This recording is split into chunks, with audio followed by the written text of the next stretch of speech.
Okay, it looks like everyone has their seat. Hi. My name is Lauren Leiterman, and I am the founder and co-director of Jewish Remembrance Week Görlitz, Zgorzelec.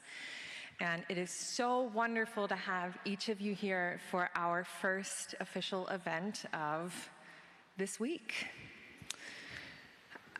Tonight, we're going to be talking a lot about the theme of what happened to Görlitz Jewish residents after they were forced to flee from Görlitz. Most of the people in my descendants group with whom I have the privilege to work with represent a large portion of the topics that we're going to be talking about tonight. And since for the last 2 times that we've had Jewish descendants visiting Görlitz, we've talked about what life was in Görlitz, I think it's really important for us to have a conversation about what happened after Görlitz and how did these families come to be here today. So to begin this evening, I would like to invite my very good friend. He's also, I have the privilege of working for him. He is my boss from the Hillerschel Villa, Felix Pankonin, a historian, the leader of the Netzwerkstatt team for Hillerschel Villa in Zittau, to say a few words to open us up this evening.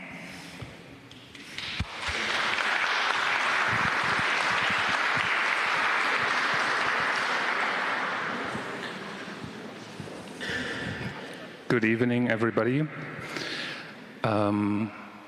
I was already introduced to you as the head of the Department for Political and Historical Education at the Social Center Hillerschel Villa in Zittau. And I was asked to say some words to open this evening about the importance of the matter of diaspora to our nowadays work. And therefore I want to, it's obvious that there is no community living here anymore in the region in continuity to the 2 or 3 communities that lived here before. So the main aspect to our work, the main relation to our work is that the people that are connected to these communities are not in our reach, and it's often very difficult to develop relationships, to gain a relationship, to grow a relationship, to have any information about this part of our history.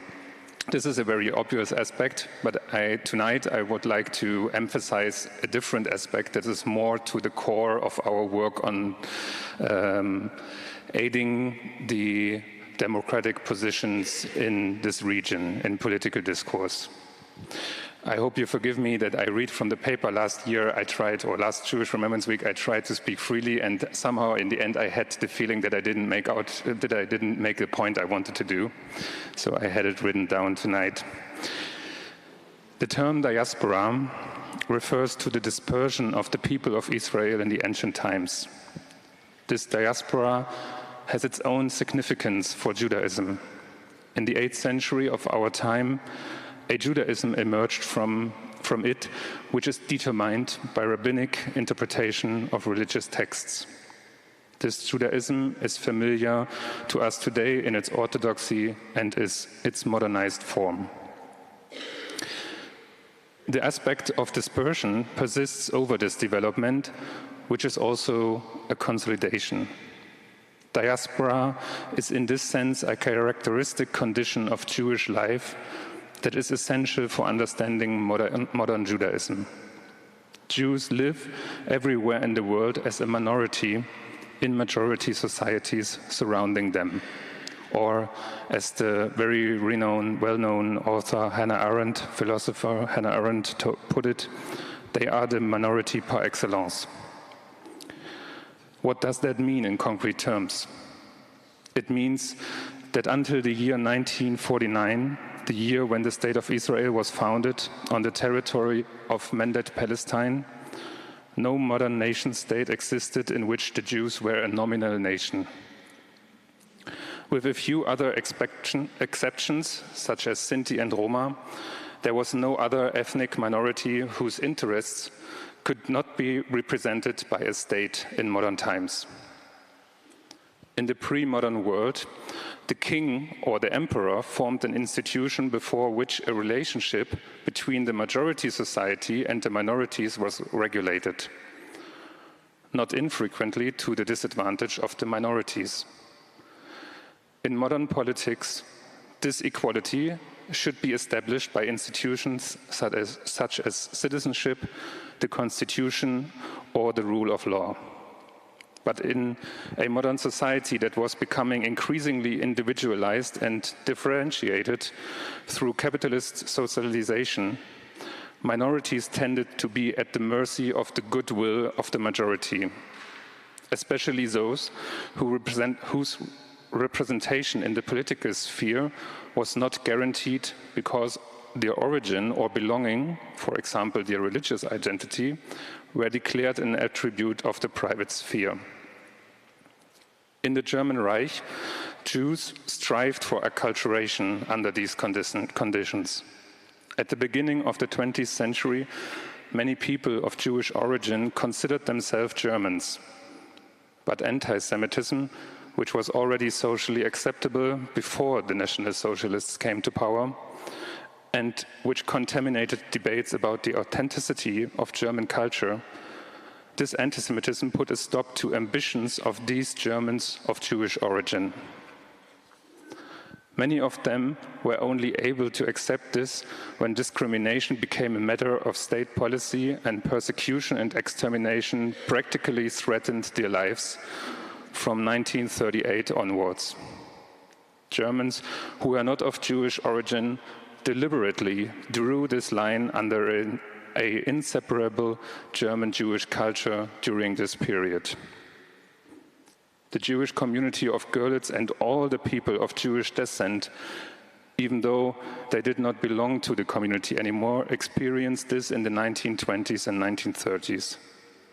And this is the reason for another dispersion of Jewish people from their home country. German Jews had, if they managed to do so, to flee the country and seek exile all over the world. And so did it happen to the Jews of Mid-Eastern Europe. The fact that millions of them were persecuted in the Holocaust did prove that there was no proper protection for them living as minorities in majority surrounding societies. Therefore, the idea of protection of minorities, advocated especially by Jewish proponents in the interwar period, was replaced by the idea of human rights. Jewish proponents actually exchanged these ideas and were proponents of the Declaration of the Human Rights after the Second World War. And the observance of these rights is what we have to keep fighting for still today. As I said in the beginning, I'm working in political and historical education here in this region. And our main project aims to emphasize minority perspectives on this regional history. And with minority perspectives, we actually mean Jewish, female, or migrant perspectives on the regional history that are often not considered to be important to its narrative. So as I said, we want to strengthen these perspectives on history. And basically, one can say that in the engagement that the Hilasche Villa has with regional history, its particular approach was suggested quite significantly by its preoccupation with the Jewish parts of this local and regional history. Like in Görlitz, there is no Jewish community anymore when students found the devastated cemetery in Zittau in the 1980s, starting to take care of it. Since then, the Hilasche Villa tried to restore and maintain this place. And the cemetery in Zittau is the only resemblance to Jewish life that is easy to recognize. It serves as an access point to the story of Jewish people of the southern part of Upper Lusatian region and to the history of the community of Zittau and Löbau, which was destroyed in 1938. Most of the people living here are not aware of this history, and it's our ambition to change this. And it is a model for so many other aspects of regional contemporary history that are not well known by the people living here. For example, the experiences of fate and the fate of migrants in the GDR, or the history of female protagonists of certain areas of our contemporary history. Regarding the awareness and the commemoration of their stories, these minorities also share the fate of the Jews. This was the argument I wanted to make, and now I have the honor to announce Dr. Thomas. Bitte? Okay. I have the honor to announce Dr. Thomas Feist, who is the representative of the Saxonian government for Jewish life in Saxony.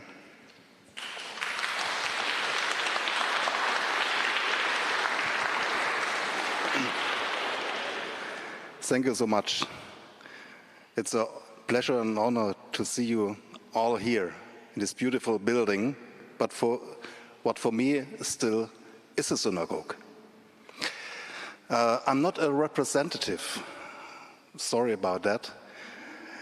It's the Commissioner for Jewish Life. It's a honorary position, so I'm here on voluntary basis. What my aim is to reach for the Free State of Saxony is that what is written on official papers from the government has to come in action. So I always remember them. You wrote this, you have to do this. So what is an important thing for me tonight is also the topic about diaspora. Also in my family, I do have such stories, some different stories, and I was able to talk to Lauren about this. My great-grandfather was one of the few Jews who survived the Holocaust in Leipzig, so I'm from Leipzig. And he was often asked, why you come to Leipzig? After all the treatment you got from the Germans. And his answer was quite simple for him. I was born here, was grew up here, it's my culture. Other part of my family, they were so I think lucky is not the right word, but my English is not on that high sophisticated level that I can explain it more better. Both of them, a couple, survived Auschwitz and Birkenau. For them, it was not possible to go back to Germany, because all the cruel things that they have to stay through was too much for them. So both of them settled over to San Francisco, what was during that time a nice city. Maybe it's still. You are from San Francisco? It's still, okay. So, but he was German. All his culture was German. So the first thing he bought there as a car was a German car. Was not a happy surprise for the communion, for the Jewish community there, that a German Holocaust survivor bought a German car. And he was a teacher before. So what was his profession after he was liberated? A teacher for German language. The diaspora means that you bring your whole story and people act differently with these stories. So his son, Bob, he had no interest in speak to Germans at all. So that connection broke. I'm sad about it, but this is life. Every person has to deal differently with the story of his or herself and the family. So yesterday I heard you had a beautiful opening with the mayor of Görlitz. And it is nice for people to have a nice speech and to be congratulated for the good work. But all the work, it's done here mostly by one person. And this is Lauren. So thank you for doing the great job.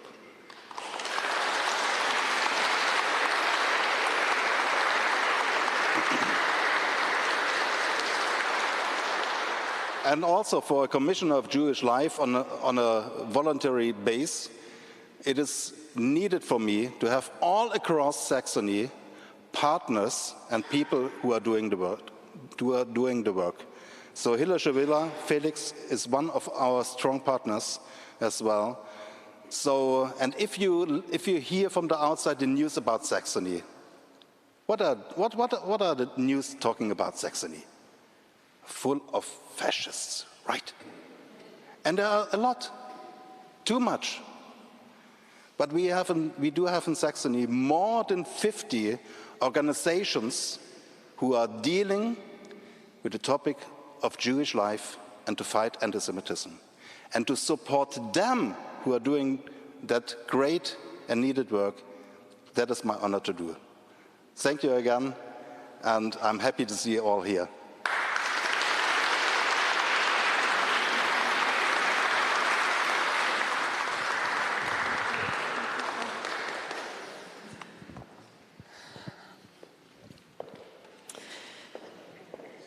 Okay.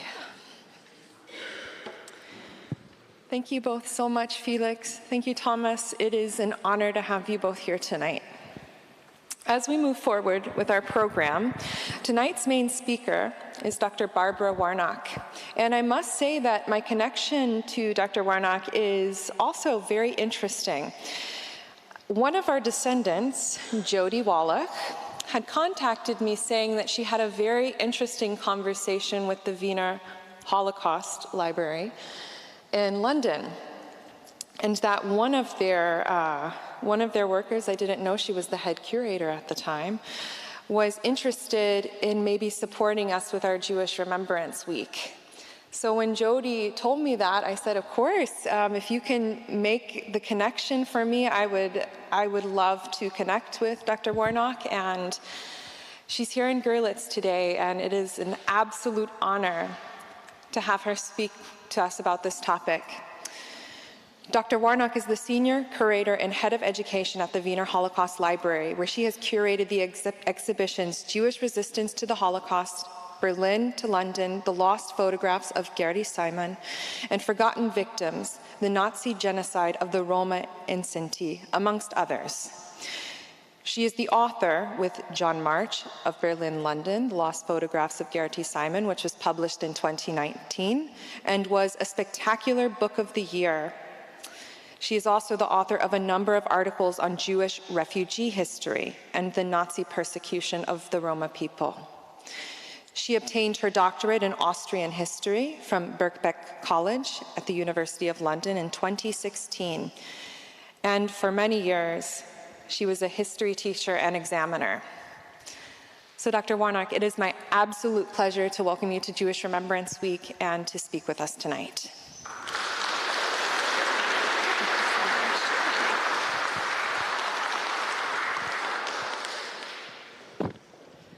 Well, thank you so much, Lauren, for that amazing introduction. And thank you very much for inviting me, and also to Jody for making the connection. And I should actually say that one of our former trustees, David Rauch, is, I believe, a relative of Jody's, and that's kind of partly how the connection came about. And his father, who I will mention in our talk, came from Görlitz. So this is the connection there. So I'm really, really delighted and honoured to be talking to you all tonight. I'm going to be sort of telling you a little bit to start off with about the history of the library. I've already been asked where is the library based and why is it called the Wiener Library, but I'll explain all that in a moment before I talk to you about this theme of German Jewish refugees from Nazism. Just to follow on from the first remarks we heard tonight about this theme of diaspora that tonight's event is structured around, around 2.4 to 2.7 million Jews left Europe between 1881 and 1914 in what was then a huge movement of people. And of course, our focus tonight is on the diaspora created by the wave of Nazi persecution culminating in genocide. So that's obviously what we're going to be looking at. So in terms of the Wiener Library, we're a very appropriate institution in a way to be talking about this topic, because we are ourselves a diaspora institution, originally a German institution, originally a German Jewish institution, who moved first to Amsterdam and then ultimately to London. So our founder was Dr. Alfred Wiener, so he's pictured there on the right. So we're nothing to do with Vienna. He was a German Jew born in Potsdam in 1885, and he served in the German army during the First World War, was awarded an Iron Cross for brave service, and after the war started to work for the Central Association of Germans of Jewish Faith, and also became very concerned in immediate post-First World War Germany about the upsurge of anti-Semitism that there was at that point. So about some of the anti-Semitic myths put about Germany not having really sort of militarily lost the war, but having been betrayed by internal enemies, some of whom were identified as Jewish. So as early as 1919, Wiener actually published a pamphlet, Vor Pogromen, which you could translate as Before Pogroms, in which he analysed anti-Semitic groups in Germany, their connections, their rhetoric, their sources of funding, and warned of the danger that all of this would eventually lead to an escalation in violence against Germany's Jewish community. So that was 1919, really very kind of foresighted piece of work. So this is the origins of our organisation, and through the 1920s and early 1930s, Wiener and a number of others were working to monitor anti-Semitism in Germany and to gather evidence and information about it. And from the late 20s, about 1927, they were very specifically focused on the threat posed by the Nazi Party and on monitoring the Nazi Party and gathering evidence and information about them and trying to counter their anti-Semitic arguments. So this is the work he was engaged in. It was a political campaign, really, and also a work of kind of historical and political analysis, but in the course of the work, a collection of documents was formed, sadly most of which are now lost, but we do have one or two items in our collections in London from that time. So that is the origins of the organisation as a German Jewish organisation originally. And then, as you can imagine, once the Nazis came to power, Wiener, by this time really known as an anti-Nazi campaigner, was not safe to remain in Germany. So he actually became one of the earlier refugees from Germany and left in 1933 to go to Amsterdam. And he was actually warned or threatened, there's a mixture of both, by none other than Hermann Goering, that really he should leave. So for these reasons, Wiener got out quite quickly. And on this slide, you can see the pamphlet I've mentioned, and then you can also see a group of people in Amsterdam in the 1930s. So Wiener in Amsterdam set up his own organisation, the Jewish Central Information Office, and he was funded by various sources, including the Board of Deputies of British Jews, for example. And there he managed to form a small staff, photographed here in the 1930s. Wiener and his wife Margareta on the far left. And they continued the same work, using their network of contacts in Germany to gather evidence and information about what was happening in the Reich and about specifically the position of the Jewish community there. And of course, once again, they began to build up an archive of documents. So they published reports, they tried to raise awareness globally, they disseminated information to journalists and politicians, but also they were gathering a collection of material about Nazi Germany and about Jews in Nazi Germany. And so this organisation has actually got a continuous history with our organisation in London. But in 1939, Alfred Wiener, in the aftermath of the horrific events of Kristallnacht, Alfred Wiener took steps to leave Holland. He was under pressure from the Dutch government. He could see that war was coming. And so by the summer of 1939, he actually had permission to relocate the whole organisation to London. And the boxes of documents that our predecessor organisation had were shipped from the Hook of Holland into London. And there our organisation reopened its doors, initially still called the Jewish Central Information Office, in London on, of all days, the 1st of September 1939. So this is why we're in London. And since that time, we have been in a couple of different locations in London. There's a very complicated history that I won't go into here. And we gradually became known as Dr. Wiener's Library. And we've continued to build our collection. So, for example, we've got a very extensive collection of eyewitness accounts of the Holocaust from the 1950s. We've got important documents about the genocide against the Roma gathered in the 1960s. And so today we're in Russell Square, and there's a photograph of where we are in Russell Square. So for those of you who've been to London, it's a location in Bloomsbury, and it's right next to the British Museum in central London. And you can see on the right-hand side some of our archives. And most of the documents that I'm going to be using in my talk today come from a specific section of our archive, which is our collections of material on what we tend to refer to as refugee family papers.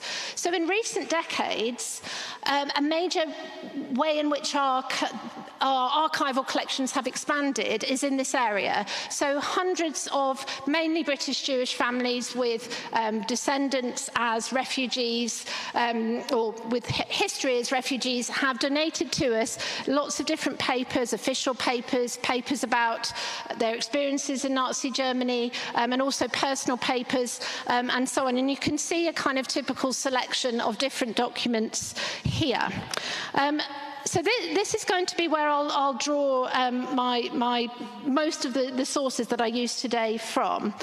So just turning back to this subject of diaspora, this subject of refugees, of emigres, of exiles, between 1933 and 1939, about 282,000 Jews emigrated from Germany. By 1941, about 500,000 Jews had fled German-occupied territory.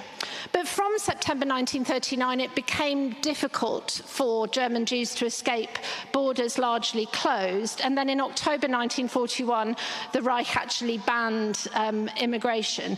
So this is the kind of situation I'm focusing on. I'm focusing on what happened with the Jews that left Germany in this period. So, a few key dates that I'm sure you're mostly aware of, but just to make sure that we've all got this in the sort of historical context. So, a few key dates in terms of the kind of escalating persecution, the deteriorating situation for Jews.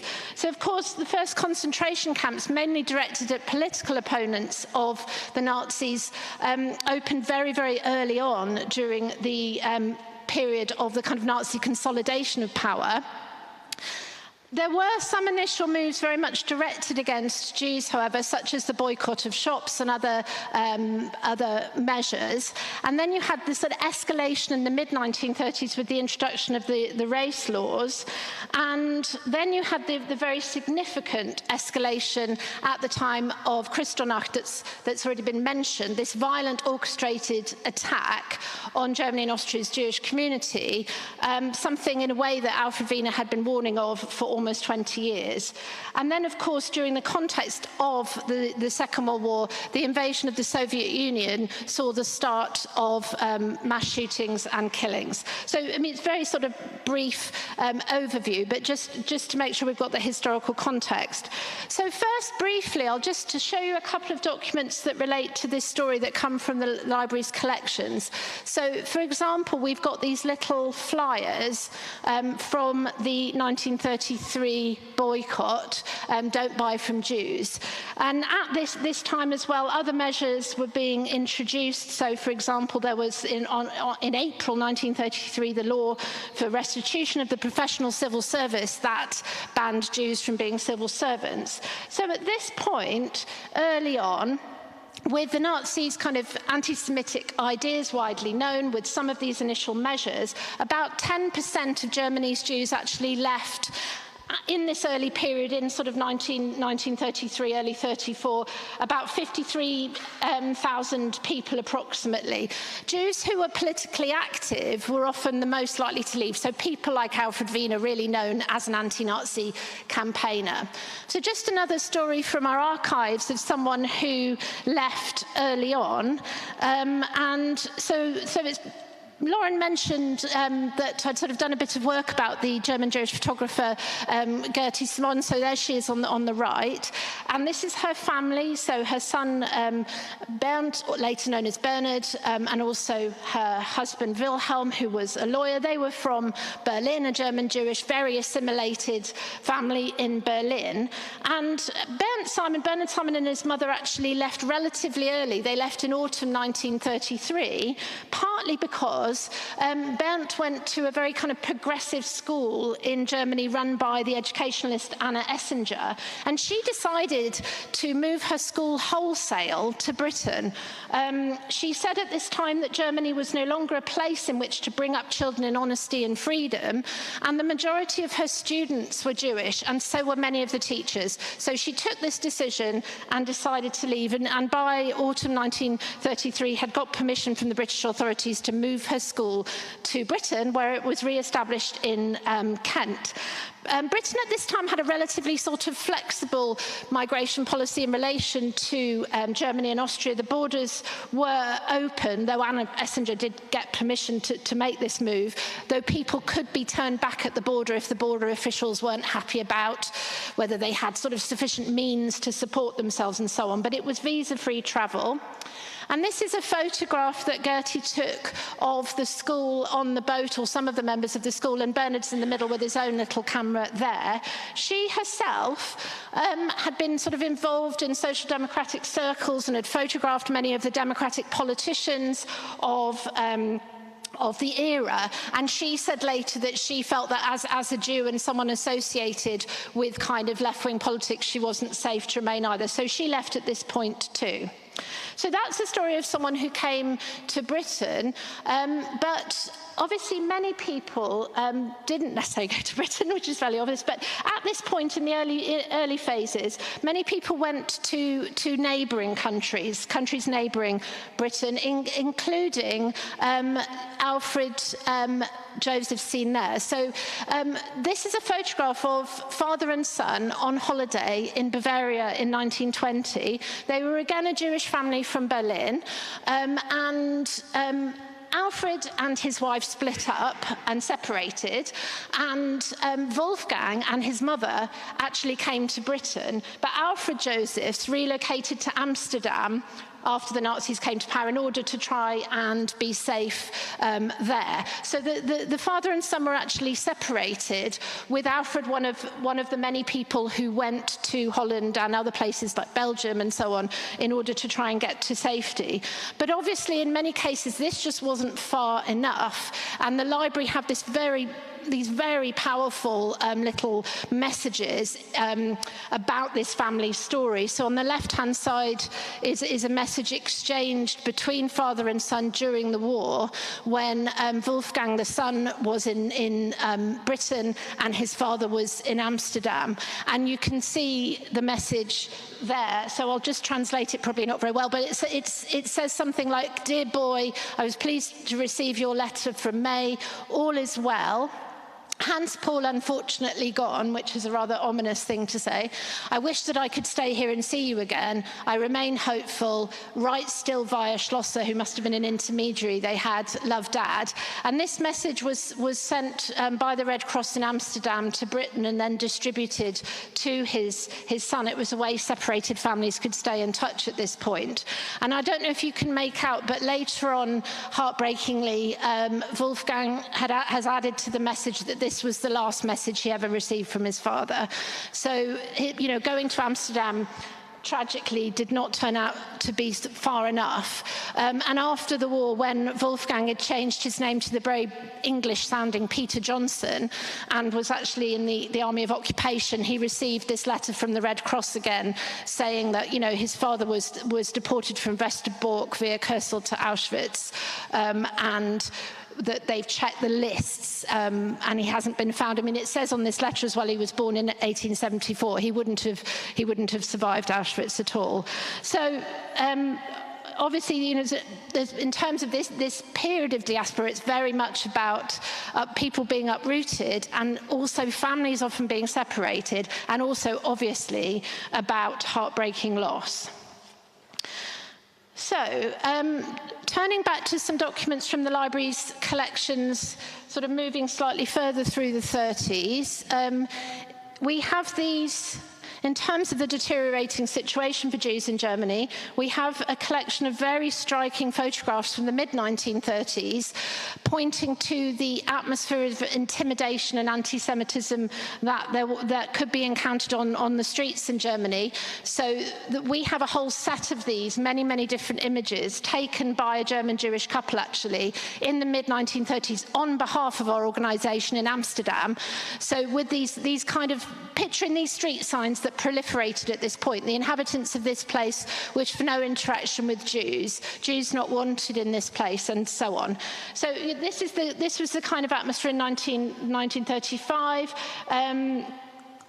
This is from about 1936, and it's from some schoolwork that actually, through quite a complicated story that I won't explain, that came into the library's collection. So it's a German schoolgirl in the 1930s doing some schoolwork, and many of you will probably identify that she's representing in this very beautifully neat diagram aspects of the Nuremberg laws to do with, you know, who was defined as Jewish, who was therefore banned from marrying non-Jews and so on. And of course the Nuremberg laws instituted those kind of restrictions, but also removed citizenship from those identified as Jewish. And here we've got this example of a schoolgirl at this point drawing out this diagram as part of her schoolwork. And then, of course, the Anschluss, the union with Austria, the takeover of Austria, saw for Austrian Jews a very dramatic escalation in persecution and also in poverty. And this is an interesting document from our collections about the surging poverty of the Viennese Jewish community. It's use of the soup kitchen in Vienna from the time of the Anschluss until in the aftermath of Kristallnacht, and shows this very dramatic sort of impoverishment that was happening, and of course was another motivation, along with persecution, driving people to emigrate and driving this new diaspora. But as has been mentioned, Kristallnacht was the real key turning point. There was an initial surge of migration after the Nazis came to power, and then a steady number of people trying to leave, then a surge in Austria after the Anschluss, and then a surge in Germany across the Reich following the horrific events of Kristallnacht. And, you know, and this synagogue that we're fortunate enough to be in tonight being one of the few that wasn't attacked, but also or it was attacked but wasn't destroyed, but also, you know, thousands of violent attacks, hundreds of murders, the mass arrests of 30,000 Jewish men, including Ludwig Neumann there on the left, whose story I'll return to a bit later on. That photograph is actually him on his release from Dachau after 6 weeks in Dachau, and it's not a Nazi photograph, it's a photograph taken by his family. So I've sort of mentioned, therefore, the reasons why people obviously were trying to flee at this point. But by the time of Kristallnacht, the situation was very difficult for people trying to flee. So President Roosevelt had called the Evian Conference in July 1938 to try and discuss the issue of Jewish refugees. 32 governments attended, but only the Dominican Republic agreed to increase the number of Jewish refugees that it was taken, and ultimately it granted 5,000 visas to Jews. There were really no practical solutions offered to Jews at the Evian Conference. So I've sort of entitled this Routes of Escape for Jews, and used a few documents from the library's collections relating to that. But in fact, it's important to emphasise that the escape was very difficult. In Britain, after the Anschluss and the upsurge of refugees, then the British government tightened up regulations and introduced visas, which made things more difficult, at least for a time. So the situation was not easy for Jews trying to leave at this point, and of course the Nazi authorities didn't always make things easy either by the imposition of various taxes and regulations and so on. So various documents relating specifically, because of the Wiener Library's history, you know, these documents relate really to people coming to Britain at this point. I'll move on to other stories in a moment, but just a few different things. So one way that people could leave was through getting a visa to come to Britain, which they might get if they obtained a domestic service visa, there being a shortage of domestic servants in Britain at the time. And ultimately, about 20,000 people managed to leave through that route. You can see the various kind of official stamps from Britain and from Germany that somebody kind of getting out on that route would have needed in their passport there. The document on the left also points to the very crucial role that voluntary sector organisations in Britain and in most countries really around the world where Jewish refugees were able to get to, the crucial role that mainly Jewish communities, sometimes others, played in getting refugees in this place, trying to place them in jobs which would then allow them to get visas and so on.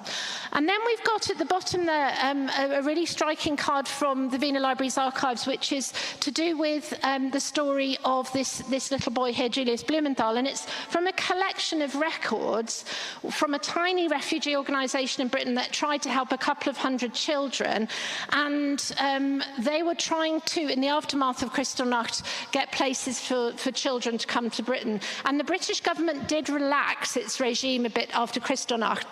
There was a big outcry about what happened, and one of the things that they did was introduce allow a measure that allowed 10,000 Jewish children to come to Britain visa-free. So they kind of made the whole process simpler. People still needed, though, you know, foster homes. They still needed financial sponsorship of £50. It wasn't straightforward. And in the case of Julius Blumenthal, it's just a very striking document. It says that his father is in a concentration camp and that his mother is dead. So this was the position he was in. And it says at the bottom, desperate case, urgent, very urgent indeed. And I don't know what happened to him. I know that his brother came to Britain. I don't know what happened to him, though. Specifically, I have tried to find out. And then on the right, we have images from the Kitchener camp, another scheme by which some people could come to Britain. And these tended to be young, single men without families in concentration camps who were allowed into Britain directly into camps in Britain on the basis that they would transmigrate. That is, that they would move on somewhere else later, which tended not to happen, actually, because of the war starting. But this is a camp, the Kitchener camp, where many of those went. So that is the situation in Britain, which obviously the Wiener Holocaust Library has most information about. Ultimately, over 80,000 Jewish refugees are thought to have come by about 1939 to Britain. But just to turn to other countries, in the United States, a very small number of Jews had come by 1935, but then there was a sort of gradual increase in that, and the US had a migration quota, and in terms of Jewish refugees in the 1930s, there was an annual number of 27,000 Jewish refugees who were allowed to come to America on this quota. The quota was generally not met, though it was on one occasion, but it was nowhere near the demand. So, for example, in June 1939, 300,000 Jewish refugees were reported as waiting at American consulates wanting to come, and yet the quota was 27,000. But nevertheless, you know, people did get places, they did come, and there were sometimes other routes by which people might have got into the States as well. At other times as well. People also sometimes went to Palestine, so about 60,000 people went to Palestine in the 1930s, but there was a tightening of this by the British in May 1939, which made that more difficult as an escape route. Latin America, perhaps 75,000 people managed to get out there. The situation was quite complicated. Bolivia welcomed people and actually issued 30,000 visas, but it wasn't always so easy. Sometimes people obscured their origins, pretended to be Catholics in order to get permission to migrate to places like Brazil. There was also the sale of some passports and visas and other documents in a sort of black market kind of a way, which sometimes was done purely for altruistic reasons. Sometimes the people involved in selling the documents were trying to profit. But I'll come back to I've got a specific story about that I'll come back to a little bit later on. Australia were initially reluctant really to take anyone, but then from 1938 introduced 15,000 visas for what they called the victims of oppression. By this scheme, 7,000 people had got to Australia by the outbreak of war in September 1939, at which point, as I've said, it became very much more difficult for people to leave. So, I've sort of given you an overview of the desperate situation, why people might have wanted to leave, of course, and then the different routes and countries, the different routes by which they might have left, the different countries to which they might have gone. But it was a difficult story. I'm going to turn now to a few individual stories from our collections. And what these individual stories do reveal, as I've already mentioned, is, of course, this is a story of people being uprooted, of great upheaval, of people being really dispersed globally, and also of separation and loss. So I'll turn first to a story from Görlitz. You can see there, I think it says Görlitz. And so I've mentioned Walter Rauch, who is Jodie's relative, and he was born in Görlitz in 1907, and his father owned a shoe business in Görlitz, and this flyer is in a collection of documents that we have about Walter, and it's you know, to do with boycotting Jewish businesses, and specifically in the area of shoe sales, which was what the Rauch family were interested in. So it's a very striking document, and so you can see him there on the left, and he was helped by the Jewish Refugee Committee to actually leave Germany in April 1939, and he ultimately settled in Britain and married and had a son who is a supporter of the Wiener Library, David. So we have collections of documents about his story in the library, and he ended up having a rather dramatic experience and yet more upheaval at the behest of the British authorities.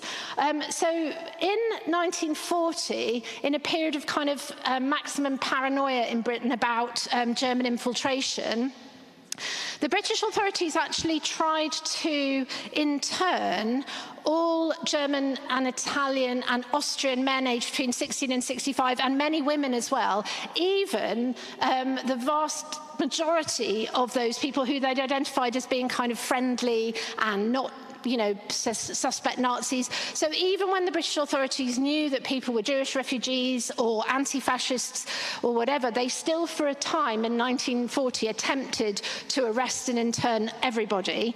And so Walter Rauch found himself caught up in this, and he ended up actually in a notorious incident being one of around 2,500 people who were internees who were actually shipped by the British on a ship called the Diaspora to Australia and put in a prison camp in Australia. So it was a kind of transportation right around the world in the middle of a war, and about 2,000 out of the 2,500 people on the ship were identified and known to the British authorities as Jewish refugees or say Italian anti-fascists. So it was a rather disgraceful moment, really.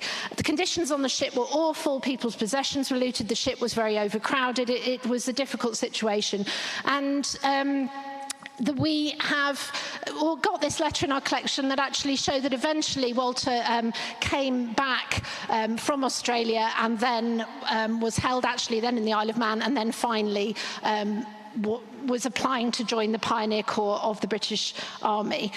So this is an interesting story kind of further disruption and upheaval caused by somebody, you know, being a refugee, their stateless position, their sort of vulnerable position. Bernard Simon, who'd come to Britain, as I mentioned, in 1933, he'd come to Britain when he was 12, and despite that, and despite the British authorities knowing that he was a Jewish refugee, he was also sent on the Diaspora, and there he kept a diary, and one of 2 diaries from the Diaspora that the Wiener Library has, and just a sign of how difficult things were aboard, if you have a look there on this Wednesday, he says, "Suicide of Kitchener Camp man on the aft deck." So somebody felt so despairing in this situation that, you know, they threw themselves overboard. Bernard Simon also eventually got back to Britain and worked in munitions for the rest of the war. So turning to another story now, which relates to the kinder transport. This is Edith Rothschild, born in Frankfurt in 1925. And her father, Gustav, was a music instrument maker. And he was incarcerated in Dachau at the time of Kristallnacht. And then he was released on the agreement with the authorities that he would emigrate. As discussed, that wasn't necessarily straightforward. He tried to get his family on the US kind of quota, but failed. He did manage to get a visa to come to Britain in 1939, and he and his wife also managed to get their 2 daughters, Trude and Edith, on a kinder transport to Britain. So they kind of came to Britain separately from their father, and this is Edith's kind of official document giving her sort of permission to leave and permission to land in Britain and so on. And this is the visa waiver document that she was given, and you can see her details there and her parents' details. The family did try very hard to get a visa for their wife and mother, but did not succeed. And Martha Rothschild became stuck in Germany after the war started. And ultimately, she was deported to Poland in 1942. And we haven't been able to exactly trace what happened to her, but she was murdered in the Holocaust. And when Edith gave these documents to the Wiener Holocaust Library, she said that her sister Trude had never really recovered from learning what had happened to their mother, left behind in this sort of terrible circumstance. For Ludwig Neumann, whose photograph you've seen, so as I mentioned, this photograph was taken at the time of Kristallnacht. Like Alfred Wiener, he was a patriotic German who'd served in his country's army in the First World War. He served in the cavalry. He was also awarded an Iron Cross. He was a business owner. He inherited a business from his father in the mid-1920s, a clothing manufacturing business. And we've got a huge quantity of documents about him in our collections. And they include this one from 1938, which is to do with the kind of forced seizure, or forced surrender, the seizure of his business and it being taken over by a pro-Nazi Joseph Hebring. And Hebring's in this document kind of reassuring people that the business is still the same, even though he now runs it. But he does say that we'll fulfill orders, but only using Aryan workers. So Ludwig Neumann was a wealthy man, though he lost a huge amount by this point. But at this point, even working class Jewish people might find themselves forced out of work. Neumann, in 1940, also found himself incarcerated by the British as a so-called enemy alien for a time, but he was released after a few months, and there he joined the Home Guard of the British Army. So he was one of not that many people, though it's not a unique story, who was kind of in a German Army uniform in World War I and a British Army uniform in World War II. And he left a fantastic collection of photographs, which is useful for telling his story. Ultimately, he tried to resettle in Germany again after the war, didn't really sort of get on with that very well, and he and his sister and their mother settled in Birkenhead. So he'd managed to get a visa, and so had his sister, so had their mother, in the summer of 1939 to come to Britain. As a business owner that had connections in Britain, the business imported into Britain, that probably made it somewhat easier for him to get a visa. So all of these are people who settled ultimately in Britain, but just got a story of someone who ended up further afield. So this is the story also from our library of Herbert and Eleanor Hess, and some of these stories are to be found on just a resource we've got that you might be interested in, called the Refugee Map, and this sort of tracks some of these documents and stories. But I just particularly like this set of photographs of the brother and sister from their childhood. So Herbert was born in 1921, his sister Eleanor in 1923, born in Germany. Their mother sent them actually to school in the 1930s in Switzerland, but then from 1938 the German authorities forbade her from sending money abroad. So the children were no longer able to go to school in Switzerland and came back to Germany. And then on the 9th of November 1938, on the very first day of Kristallnacht, the family had a telephone, and their mother's, the children's English great aunt, their mother's aunt, Jenny, called them and basically said, "Get out as quickly as you can." And she then set about organising for them to come and managed to kind of organise passes and visas and guarantees and so on. And so Eleanor and her mother got out quite quickly. Herbert managed to follow a few months later. But ultimately, he actually emigrated very shortly afterwards, right before the war, to Brazil. And there he remained. And so this is a photograph of him in his house in the 1950s in Brazil. And in the same decade, Eleanor went out there and lived for a time also in Brazil. So she worked in Sao Paulo for a time before actually moving back to Britain. So in the end, Herbert and for a time Eleanor were all the way over in Brazil, and Herbert died in 1981, and I think Eleanor in 1999, and these papers were donated to us. So also a story from our collections relating to both Shanghai and the United States. So around perhaps about 18,000 people, 18,000 Jewish refugees managed to get to Shanghai, which was unusual by the late 1930s in having no visa requirements. So it was kind of an international city, and people were free to go there. And by this time, visa-free travel had become very difficult around the world for Jewish refugees.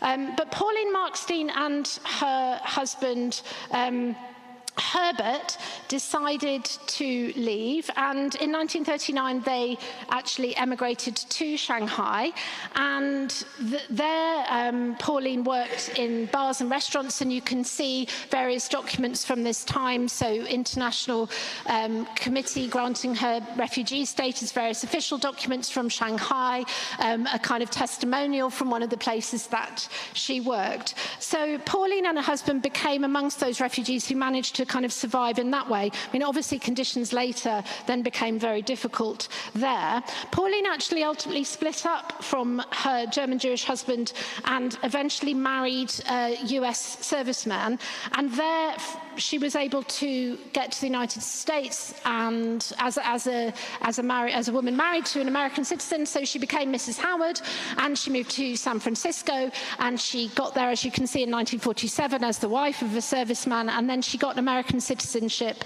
in 1950. So that was her story again of someone being kind of flung in a way around the world by the status of being a Jewish refugee. I just want to finish with a story connected to Alfred Wiener's family. And this particular kind of graphic, which I'll explain in a moment, comes from an exhibition that we're launching on the 4th of July.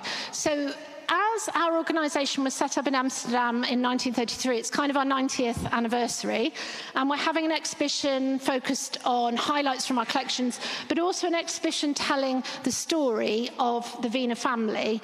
And I've mentioned what happened to Alfred Wiener, but he had a wife and 3 daughters, and their story was much more complicated. So Alfred Wiener got permission by the summer of '39 to move his institution to London. He had visas for himself and some of the staff, not all of the staff. 2 of our original staff members were ultimately murdered in the Holocaust.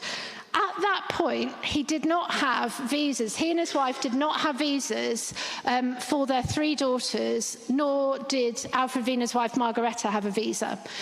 They were given permission to go and get visas in Holland just a few days before the German invasion came, and they just didn't have time to get them and to get out. So Alfred Wiener's wife and 3 daughters became stranded in Amsterdam and faced a situation of escalating persecution and of ever-increasing sort of poverty and a struggle to survive. They were ultimately in 1943 arrested and sent to Westerbork camp, so that's sort of shown on the map there. From there, Margareta Wiener's sister and her family were deported to Sobibor death camp, where they were killed. But Margareta Wiener, through contacts of Alfred Wiener's, had managed to get one of the kind of, I suppose, semi-black market passports that I mentioned. So through various quite convoluted means, Margareta Wiener and her 3 daughters had Paraguayan passports that had been obtained through bribing a Paraguayan consulate in Switzerland. And he basically would give people papers for money, and a group of diplomats and others, mainly Polish diplomats and Jewish community representatives, tried to work with Latin American consulates in Switzerland to get visas, and sometimes they had to pay bribes, and they did to the Paraguayan consul. But they had these papers, and everybody really knew them to be fake. The Paraguayans would never have accepted them. The Americans knew them to be fake. The Germans knew them to be fake. But they did somehow, it sort of suited everyone to act as if they were real. And for Himmler, he actually was interested for a time in trying to exchange some prisoners with documents like this for German prisoners of war.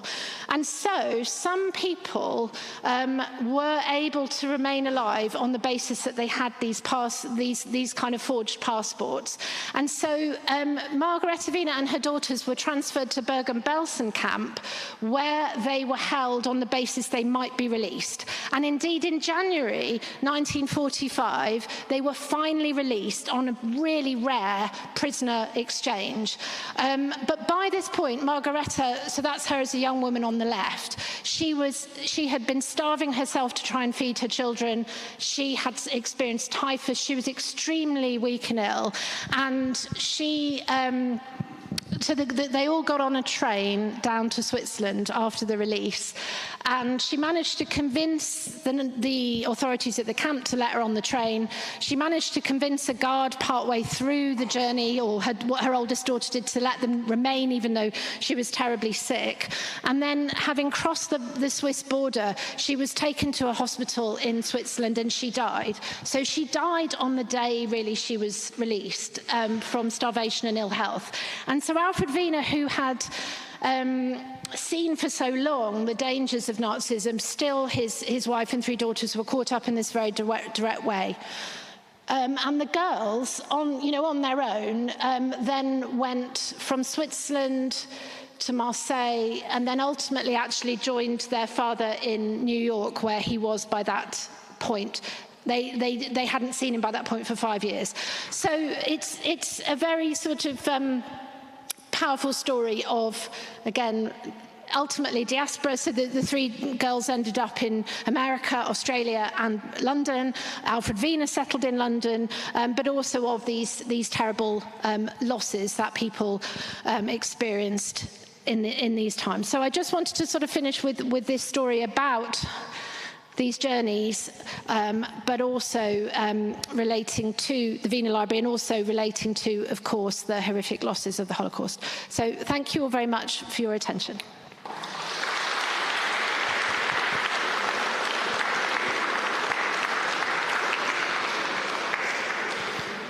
Thank you, Barbara, for this interesting insight and some stories. My name is Peter Feldman. Yeah. I'm one of the ancestors who will speak tonight, but before introducing myself, I would like to tell you what you're expecting. First, a little story about immigration in Australia by Evelyn Palmer. I would like to ask her to come to the stage. Thereafter, a story about Kindertransport through Tamara Meyer, I will introduce later on. And at the end, a little insight about immigration to Latin America, which will be held by myself.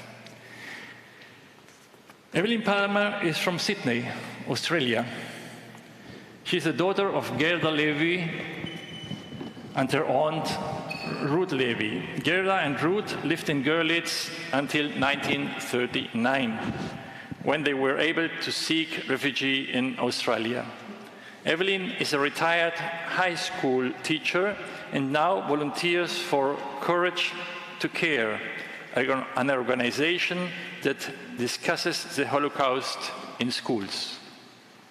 She is here with her family, her brother Peter and his family, and cousin Richard, all from Australia.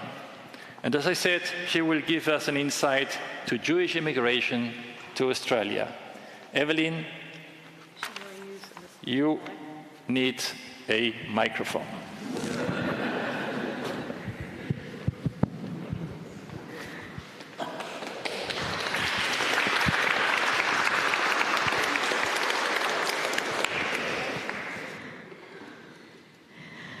Good evening.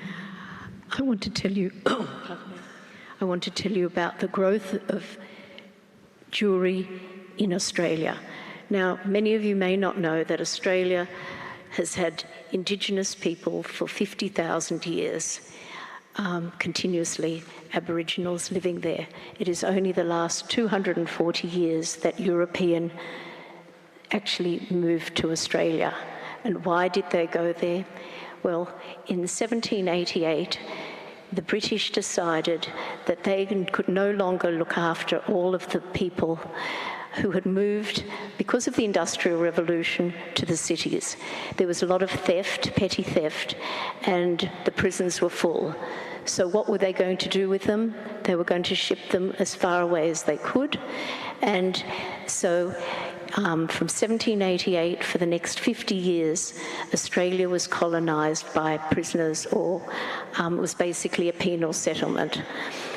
In that time, there were something like 150,000 people came to Australia, of which 800 were Jewish people. They were mainly poor people from east of London. They were mainly there because they had stolen a loaf of bread or had taken some small material to try and keep warm. And they were sentenced to 7 years in Australia. Now, to get to Australia took the boats 3.5 months at sea. So you can imagine, firstly, there was a lot of death. And once they got to Australia, the penal colony was not a particularly good place to be, but the 800 Jewish people out of the 150,000 mostly stayed after they had served their sentence. Why? Because it was too hard to do another 3.5 month journey back to England. And it was this first small group of 800 Jewish people, which was the start of a Jewry in Australia. And they actually started the synagogues. They generally married out, but they did keep some Jewish faith. The next 50 years in Australia saw quite a few Jewish people coming who were business people who saw opportunities for their family, and very much like in America and in South America, the gold rushes in the 1850s meant that people tried to seek their fortune.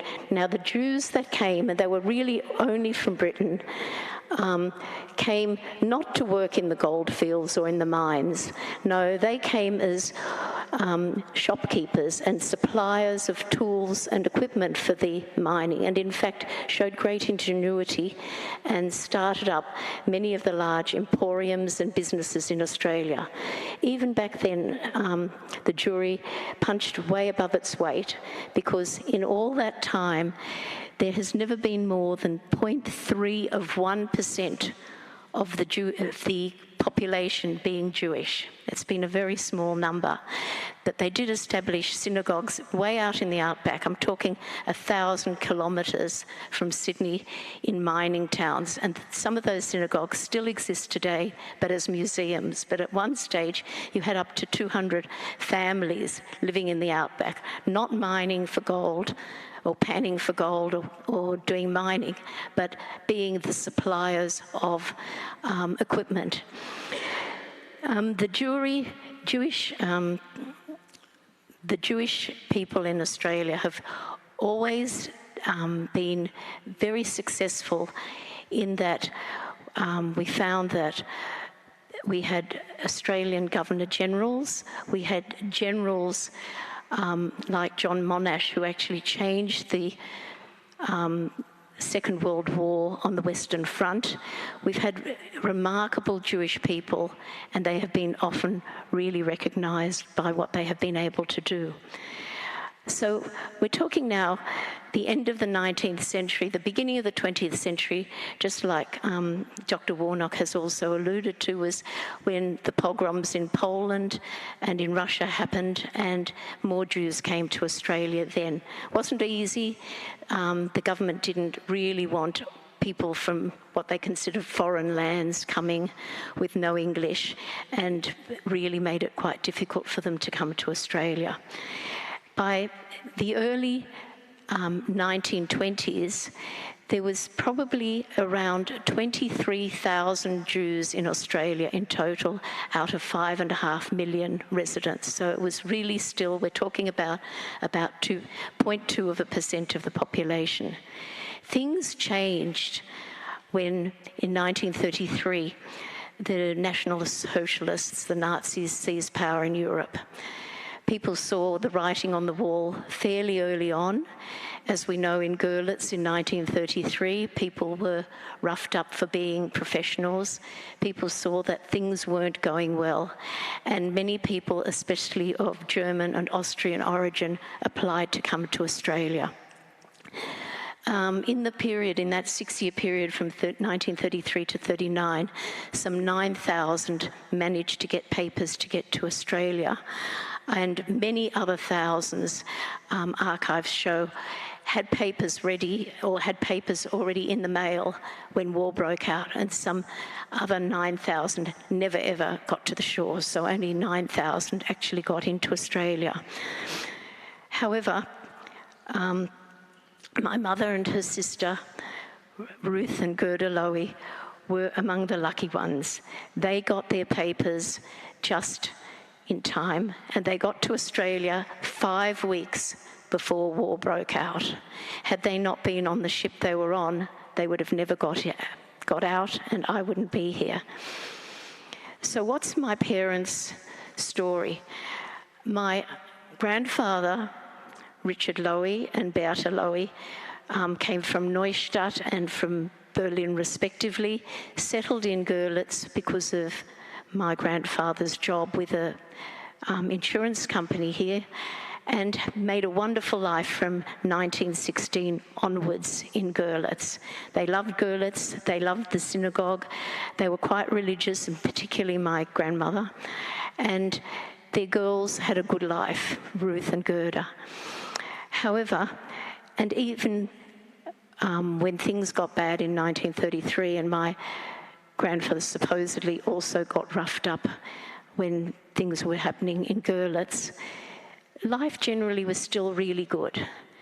All that changed in one particular day, in one particular moment. And I actually researched it this afternoon. It was September the 26th, 1936, which was Yom Kippur. They were here in the synagogue. The synagogue was packed. They were here with the whole family. And the service was in the middle of the service, a band of Nazi stormtroopers stormed in and grabbed my grandfather and frog marched him in front of the whole community out of the middle of the service, walked him down the street to Bismarckstrasse where his office was, and as chief executive officer told him, take your bags, pack everything that you've got in there that belongs to you. You are not going to work in Görlitz or any other German city ever again. And that's the case for him. He had no other work after that day in 1936. So that was the real turning point. That moment, my grandfather said to my grandmother, the girls have got to get out. We will not be able to stay. And you've got to remember, that's 2 years before Kristallnacht. You know, 2 full years before Kristallnacht.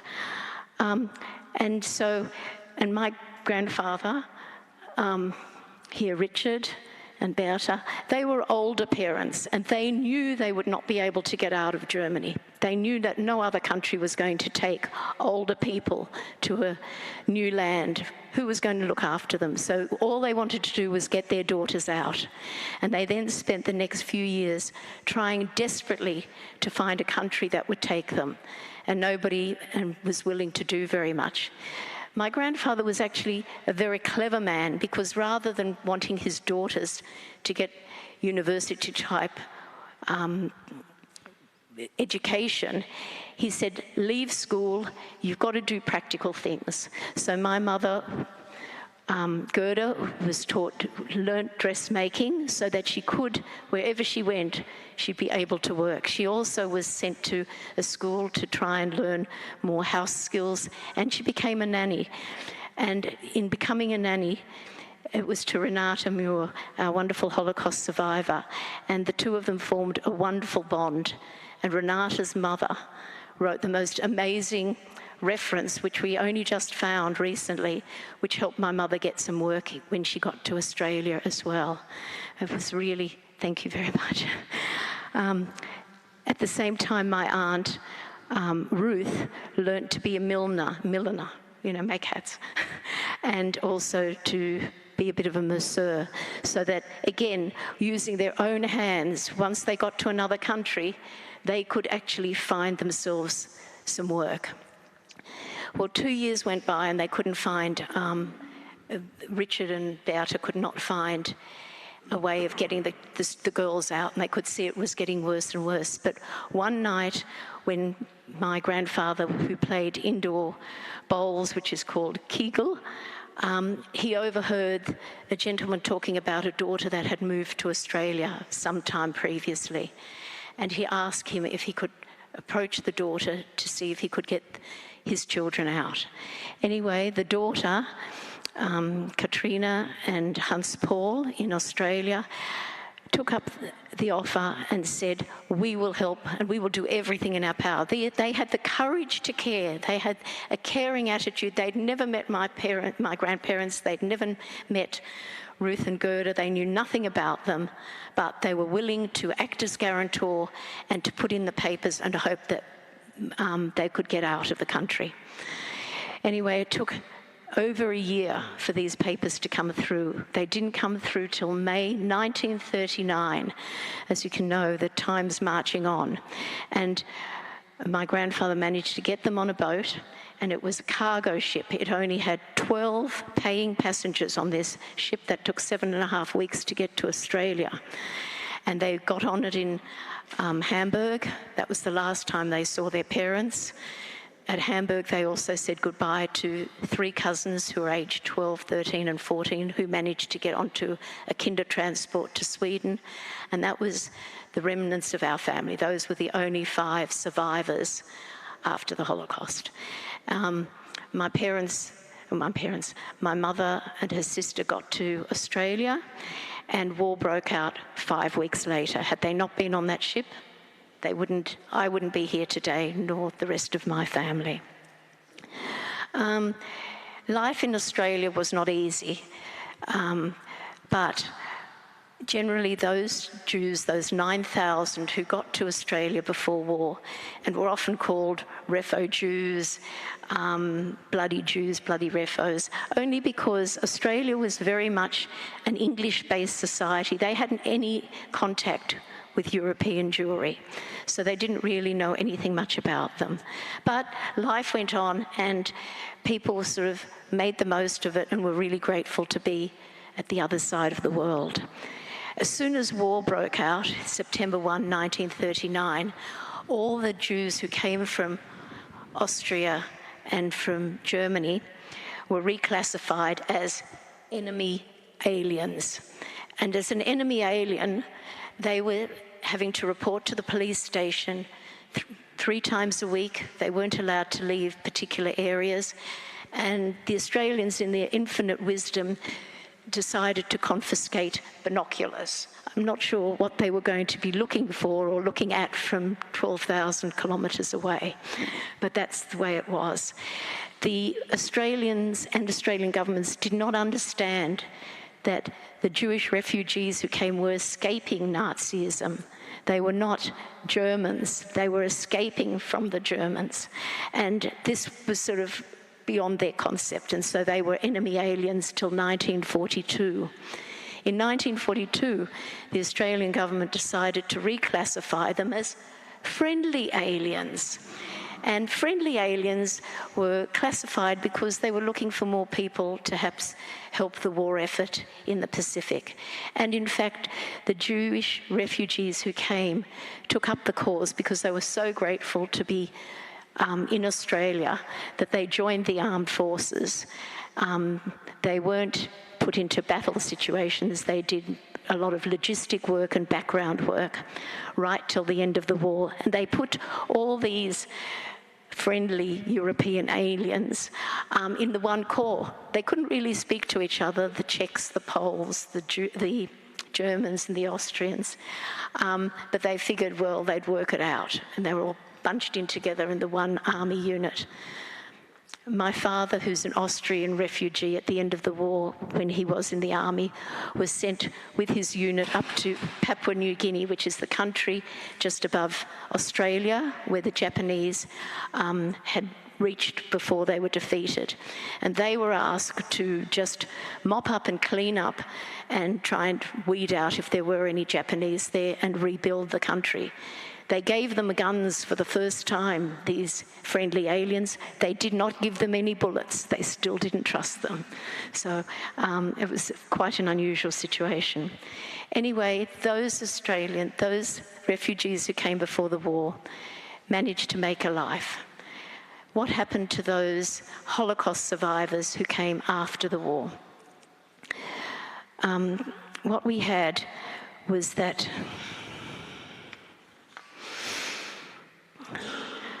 after the war, the first Holocaust survivors came from displaced persons camps in Italy, Austria and Germany. They came to Australia. Why? Because they didn't want to live under communist rule. They wanted to be as far away as they could possibly be. And when they looked on a map, Australia was the end of the earth. They knew nothing about the country. They knew nothing about the culture, but they just wanted to be far, far away. And that seemed the best option. Luckily, through Joint, the American agency, and through Australian Jewish agencies, they were able to bring large numbers into Australia, and in fact 31,000 Holocaust survivors came to Australia. It may not seem large, but you've got to remember there was only a population of 5 million people in Australia. And in fact, numerically, it was the country that took in the most people, Holocaust survivors, after Palestine, if you looked on a per capita basis. So they came to Australia and they made a life for themselves. It wasn't easy. They had a lot of difficulties. They couldn't believe what Australia was like. It was very Anglo as a country. Coffee shops really didn't exist. Okay. So we've got them coming to Australia, making good lives for themselves and punching way above their weight in business, in politics, in IT, right to this day. So what we've got, there was still a group that came and Dr. Warnock alluded to the Shanghai Jews, of which my cousin Richard, who's here, his father from Breslau, was one of the Shanghai Jews. It took a long time, 3 or 4 years, to actually bring those to Australia, but about 2,000 more Jews came from Shanghai and from Harbin. At the same time, there were also Jews who came, Sephardi Jews who came from Alexandria and Northern Africa, who were escaping persecution. So Australia's had waves and waves of migration. Then we got the Hungarian Jews, then we got the Russian Jews, then we got the South African Jews. So there's lots of different Jewish groups, all from different parts of the world and with all different ideas of what they saw as Judaism. Sydney is very much a German, Austrian-based city where far more assimilated Jews came, whereas Melbourne has got the Polish Jews who came from Shtetl, who were very much more religious. But all in all, Australia has gained an awful lot, and Australia has been actually very grateful towards the Jews because of the variety of things that they have brought to the country. I'm being told to wrap up, and so I will. And just a couple of things I want to mention is that Sydney and Melbourne and all the other cities now have Jewish museums. They have about 35,000 students coming each year to hear about the Holocaust and to do Holocaust studies. And because of the number of Holocaust survivors who are now passing away, they have actually created holograms of 6 prominent survivors, but it's not a hologram that students are looking at. They actually made something like 100,000 questions, and though you can ask them in real time any question about their life and the Holocaust, and they can answer it. And this is how they're going to keep the education alive. So we've got to be really grateful for that. And I very much enjoy being a Jewish Australian. I'm very grateful that my parents, my mum and Ruth got out of Görlitz, and the foresight of their family. Thank you very, very much.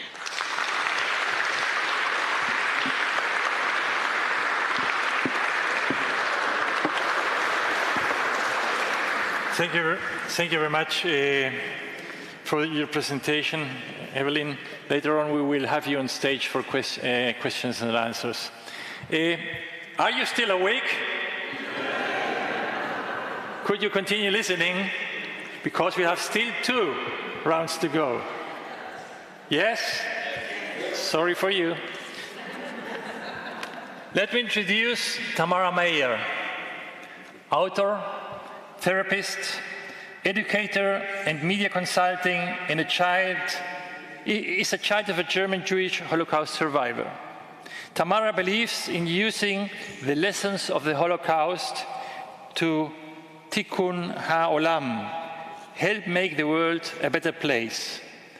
In her lectures and classes, as well as her media work, Tamara has often focused on the story of the Kindertransports, a bright spot in the dark history of World War II.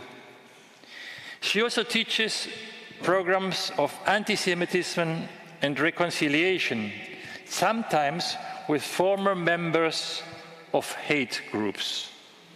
Tamara sits in the advisory board of Parents for Peace, an organization that helps people leave extremist groups, and is member of the Mentor Project. She lives in Washington, near Washington, D.C. Tamara, the stage is yours.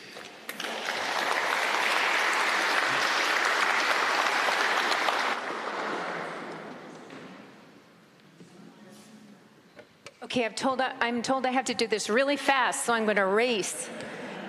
Okay.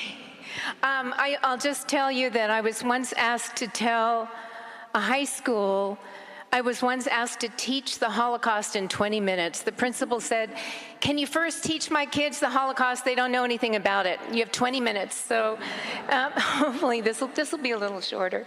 So I'm here as the daughter of a former Görlitzer, Ursula Toczek, and I'm here really to, everyone here has already spoken about these very things, displacement, loss, and I also really want to focus on resilience. That's one of the things I really like to talk about with regard to the Kindertransport. And with regard to my mom and both my parents, I'm actually the child of 2 Holocaust survivors. And what I've seen in my parents growing up and even now, by the way, hello, Mom. My mother, I think, is watching. She's 97 and a half years old, is that they've modeled and taught resilience. So Ursula's born in Görlitz in 1926. She flees to Berlin with her family, then escapes alone on the Kindertransport to Whitby, England. From Whitby, after the war, she travels to the US and settles in New York with her mother and sister. Her father had died. She meets another Holocaust survivor, they marry, and together they move to Wyoming, then Colorado, finally to DC. If that's not resilience. So let's rush through this. Okay. So this is a photograph of Kaufhaus Toczek. Those of you who live here, I'm sure you know it very well. And this is actually, that's right. That's my great-grandfather, Adolf, standing, awaiting Wilhelm. Let's see, we were talking about this last night on it was May 18th, 1983. The entire town was very excited to be hosting Kaiser Wilhelm. Okay. This is the family of Walter, Bianca, Gerti, and Ursula Toczek in Görlitz, Germany. I really am going to race through this. We really don't have much time. Ursula, she was just telling me today that she had such a lovely childhood here, and she said she remembers swimming in the lake. She remembers taking skiing lessons, learning how to ski. She had a lovely nanny. I'm sure, I don't know the name of this nanny. Apparently, my grandmother used to hire and fire nannies pretty frequently, so there were a lot of them. But this is Gertie and Ursula, my mom, and a nanny. Things began to be bad in Görlitz, as we've just heard, in the 1930s. Around 1935-36, it became more and more dangerous for my family in particular. They were very well known. And after some really unfortunate things happened, I'm not going to go into the details, the family decided they had to flee to Berlin for safety. Berlin was a big city. Görlitz, as we all know, is a small town. So they fled to Berlin, where they hoped they could kind of wait things out till things got a little bit better, and then perhaps they'd be able to go back to Görlitz. I don't know if that was even the plan at this point, but they did have to leave. So my mother actually had a lovely existence in Berlin. She went to this fabulous school called Holdheimschule, and it was the professors there were professors who'd been kicked out of universities because they were Jewish. She had some amazing professors. She said she learned so much there. She learned English at Holdheimschule. And one of her fellow students is someone rather famous. Let's see, right here. That young boy here. Does the name Peter Schiff ring a bell? Anyone know who Peter Schiff is? Anyone? Okay, Peter Schiff was Anne Frank's love. If you read the Diary of Anne Frank, you'll hear about Peter Schiff. Anne Frank was in love with him. Before she was in love with him, my mother had a crush on him, as apparently did a lot of the other girls in my mom's class. She said he was very charming and all the girls really adored him. So that's their class. My mom pestered her father relentlessly to let her have a photograph be taken with this tiger cub. My grandfather finally relented, and this photograph was taken with my mom. And it turns out that this tiger cub was given to the Berlin Zoo by Goebbels. I believe it was Goebbels. He had a zoo, and he constantly had tiger cubs that once they got too big, he'd give them to the zoo. So this was a Nazi tiger club. Okay. So things, my mother remembers Kristallnacht. It was very scary. My grandfather at the time was hidden by some of his Christian friends, but it was very scary for my mother, her sister, and my grandmother, who remained in the house in Berlin, cowering with all the noise and all that was going on outside. So as it became more and more dangerous in Berlin, Walter and Bianca began to try, as some of you have talked about here, tried to find a way to save their daughters, to get their daughters out of Germany. They found out about the Kindertransport. My mom, who was 13 at the time, was just the right age. My aunt, Gertie Toczek, was a little too old. So at age 13, my mother went alone to England. And this was the last photograph taken of the family before she left. There she is with her sister and parents. This is a photograph that's often used to depict the Kindertransport. She says that it was kind of exciting and it was scary. She thought that she would be reunited with her family soon. She didn't know, no one really knew anything. Her parents probably knew more than she did, and they were very, very worried. And in fact, this was one of the last times she ever saw her father. So my mother ended up with a family in Whitby, England, that had 8 children. She went from this rather luxurious lifestyle in Germany, in Görlitz, and then Berlin, to a fishing town in Yorkshire. And she says that she actually had a wonderful time there, that she felt so free. She was free from all the constraints of having to be a perfect kind of upper-class German girl, and she could kind of run wild a little bit. She went to a country school. She made some lifelong friends there. And as you can see here, she's beginning to look a lot like an English schoolgirl, which she was. Meanwhile, in Berlin, things began to be much, much worse. On the left, you see a photograph of my grandparents, my aunt with a young woman next to her. And if any of you were here 2 years ago when we had one of these events, you'll remember my friend Martin, who I brought with me. Martin Goldsmith had a film that he showed. Well, Martin's parents are here. This is Martin's mom, and his dad, I think, is back there. Martin and I discovered many decades into our friendship that our parents were very close friends in Berlin, back in the 30s. So that's a photograph that includes his parents. These are just photographs of my grandparents, as my mom says, looking very worried and And they were. My grandfather was beginning to look a bit ill. And my mother lived for 7 years in England, in Whitby. She was present when the first German plane was brought down over English soil. She heard the plane shot down. It was in the environs where she lived. There was actually a German pilot who survived, became a prisoner of war in Whitby, and as she tells it, also became kind of a VIP. It was exciting for the town, and people kind of kept an eye on him, but he also began to kind of roam about freely in the town. She said she never wanted to meet him, though.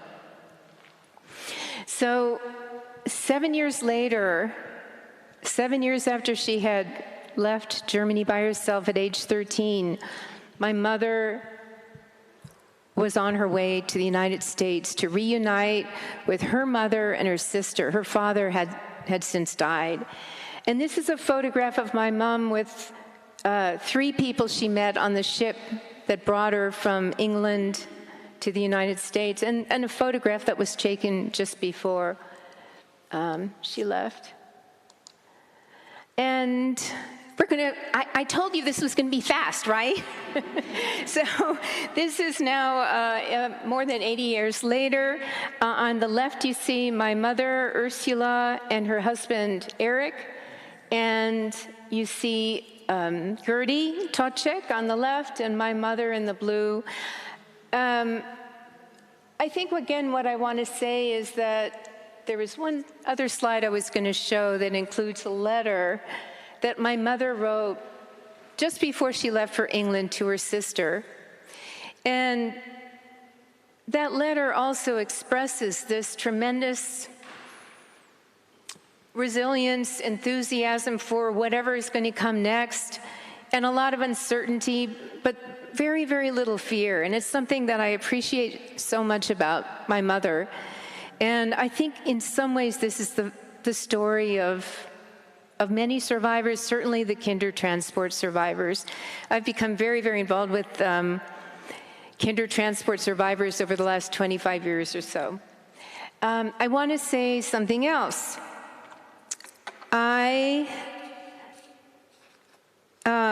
Kind of to bring everything full circle, in 1996, I discovered that I was entitled by law to German citizenship.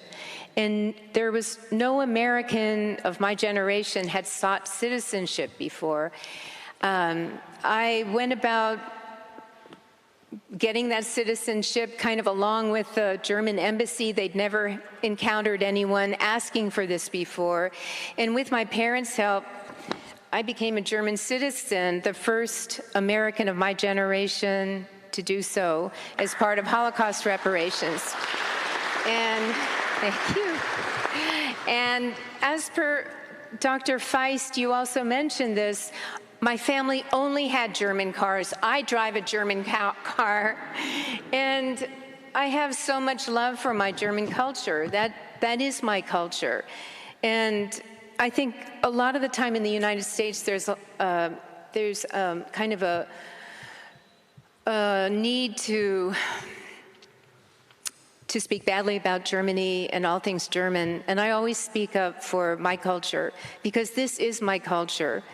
And as well as being Jewish, I'm also a German citizen, and I'm very proud of that.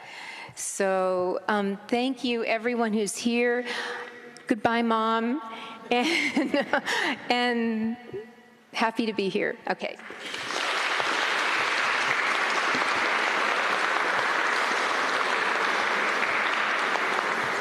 Thank you so much, Tamara.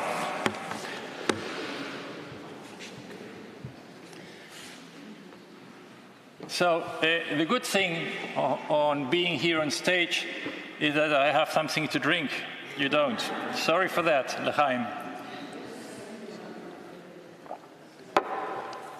The bad thing is I need to introduce myself, and everybody's waiting that I make it very, very short.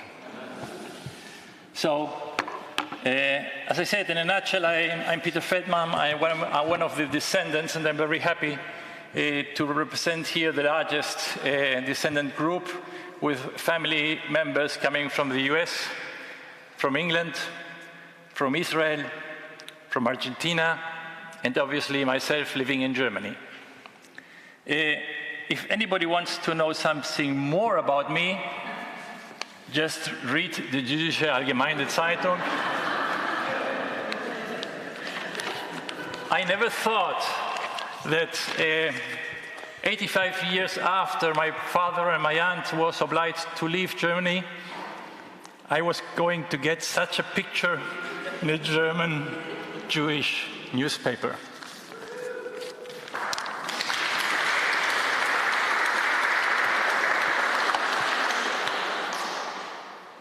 Diaspora. What happened after Görlitz? I will concentrate on Latin America, mainly Argentina, and for your surprise, I will continue my speech in German. You will find out later on why. So those who do not understand German, either you read on the right-hand side and you get the main points, and wait for the short resume I will do on, from time to time, or continue sleeping. First Jews in Latin America came in the 15th,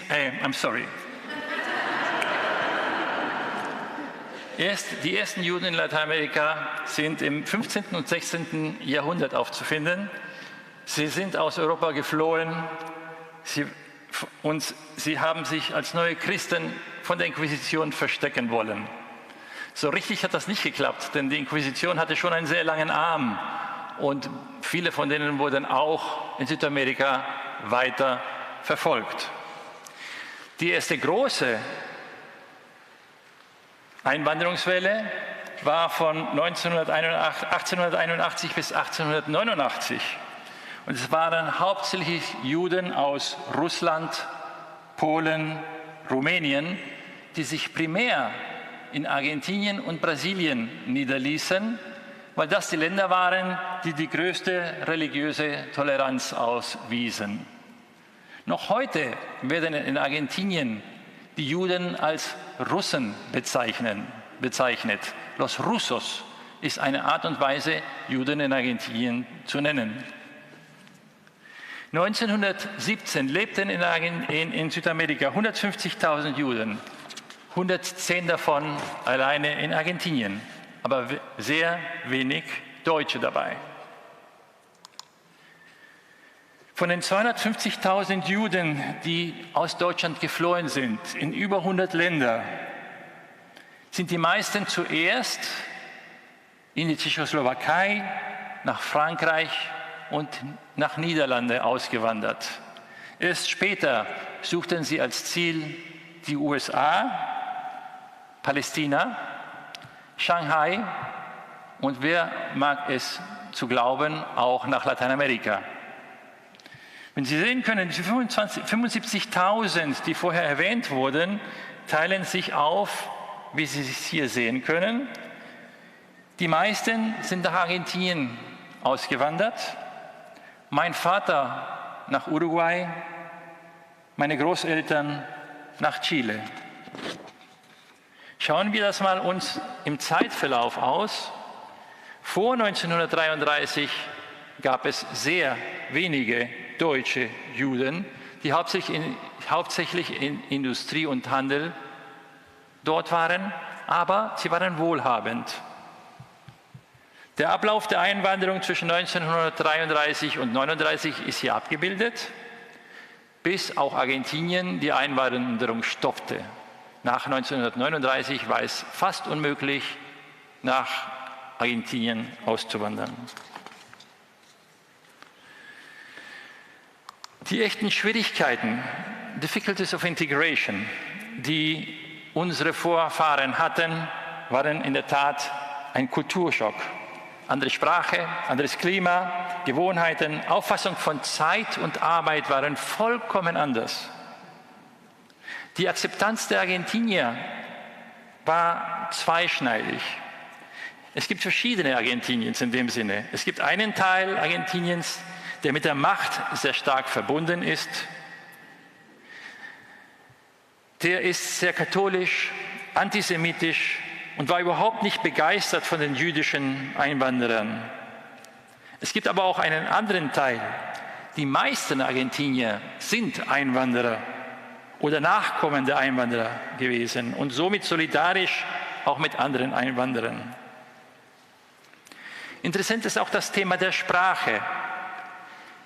Deutsche Juden in Argentinien haben ohne weiteres weiter Deutsch gesprochen.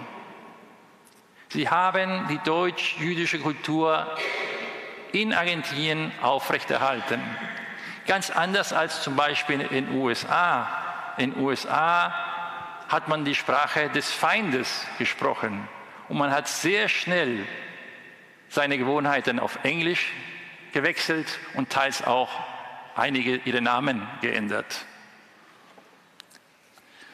Aber alles in allem, auch die Arbeitsgewohnheiten waren anders. Alles in allem ist Dankbarkeit das, was in dem Gefühl dieser Einwanderer hervor war. Und das ist das, was eigentlich das Bedeutende ist. Sie waren glücklich, dass sie überhaupt auswandern durften. In a nutshell for the Americans, some Argentinians were reluctant, others open to the immigration. But the Yeques were free to continue with their language. At the end, gratitude was their predominant feeling. About feeling, sie hatten eigentlich in der Seele 3 Pflichten. Die eine war Zurückhaltung und Vorsicht. Jeder jüdische Auswanderer hat die Pflicht, sich im Ausland so zu verhalten, dass er die Gesamtinteressen der jüdischen Auswanderung nicht schädigt, sondern fördert. Und somit hat er sich sehr stark zurückgehalten. Diese Information habe ich unter anderem aus einem Buch von Alfredo Schwarz. Alfredo Schwarz, Ehemann von Patricia Frenkel, auch eine jüdische Nachkommen, die leider heute nicht hier sein kann. Andere Informationen habe ich von einer anderen Person, die auch wie Alfredo Schwarz Psychologin ist, Silvia Karnbaum, eine gute Freundin von mir, die auch als argentinische Jüdin nach Deutschland zurückgekommen ist und heute in München lebt. Sie hat ihre Diplomarbeit geschrieben über warum jüdische Deutsche, die im Ausland leben, insbesondere Argentinien, nach Deutschland zurückkommen. Wie ich schon sagte, die zweite Aufgabe, die zweite Pflicht, die Juden in Argentinien fühlten, war, die Gemeinschaft zu stärken. Sie gründeten verschiedene Institutionen und halfen denen, die nach ihnen ankamen. Kommen wir ganz kurz zu den Institutionen. Die allererste stammt von 1886, Congregación Israelita de la República Argentina. Ganz wenige Deutsche waren dabei. Erst 1933 wurde der Hilfsverein deutschsprachiger Juden, später Asociación Filantrópica Israelita, gegründet, die sich als Aufgabe gab, Neuankömmlinge zu helfen, in denen sie ihnen Wohnungen besorgte, Taschengeld gab, kostenlosen Spanischunterricht spendete und ihnen bei der Arbeitssuche half. Ein ganz wichtiger Punkt, die Arbeitssuche, denn Immigranten wollten eigentlich arbeiten. Das ist eine der Probleme hier in Deutschland. Immigranten dürfen am Anfang gar nicht arbeiten, wenn sie eben Flüchtlinge sind. Und so weiter kam es dann zu weiteren Institutionen, die gegründet worden sind. Kultur, eine Kulturgemeinschaft, eine besondere Schule, die Pestalozzi-Schule, die ich erwähnen möchte, weil ich sie auch besucht habe. Als die Deutschen, die in Argentinien lebten und ihre Kinder in den deutschen Schulen Argentiniens hatten, von der deutschen Regierung die Schulen angeordnet worden waren, den Hitlergruß am Tagesanfang zu machen, haben sie entschieden, dass ihre Kinder nicht mehr zu diesen deutschen Schulen gehen sollten und haben dementsprechend eine laizistische, neue deutsche Schule in Argentinien gegründet, die Pestalozzi-Schule. In a nutshell, English-speaking guys, Jews created their own organizations and had a good integration into the country.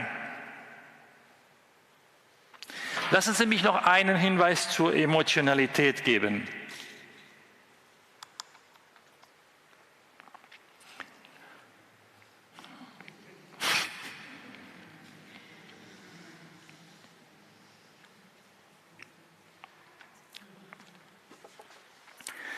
Unsere Eltern waren Deutsche. Aus einem Land kann man auswandern, aus einer Muttersprache nicht. Und ich bin sehr froh, dass Sie uns diese Muttersprache erhalten haben.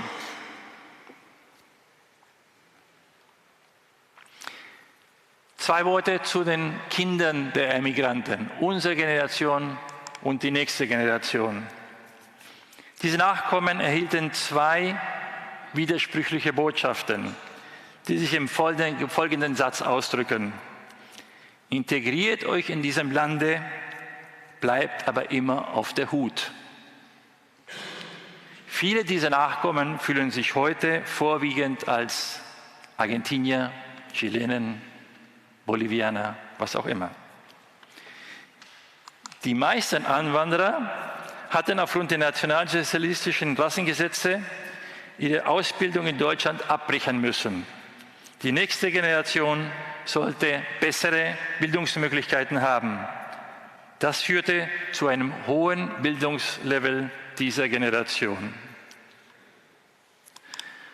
Alfredo Schwarz schreibt, die Eltern lebten in einer lebenslangen Identitäts- und Zugehörigkeitskrise.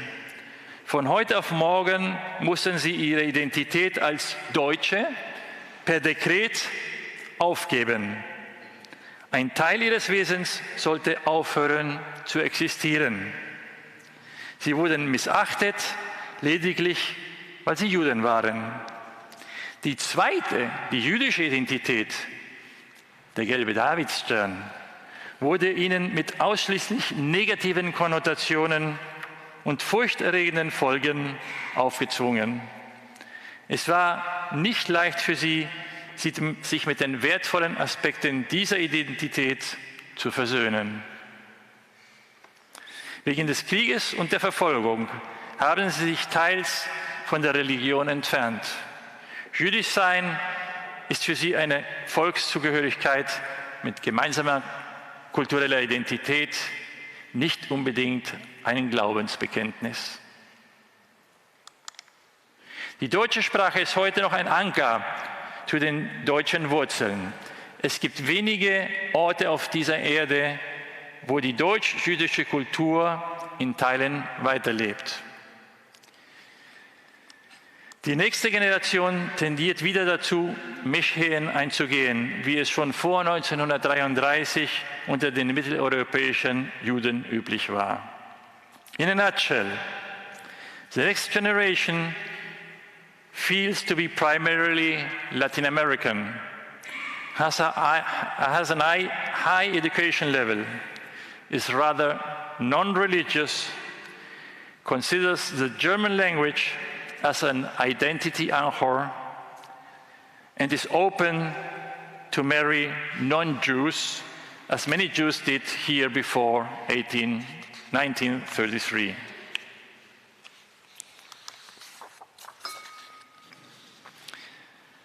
Das Schweigen der Eltern, ich komme zu meiner letzten Folie,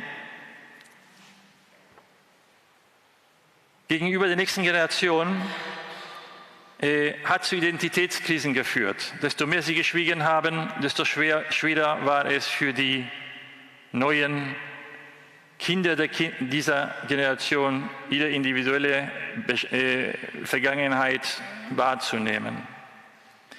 Viele dieser der Eingewanderten sind in den Ländern wie Argentinien geblieben.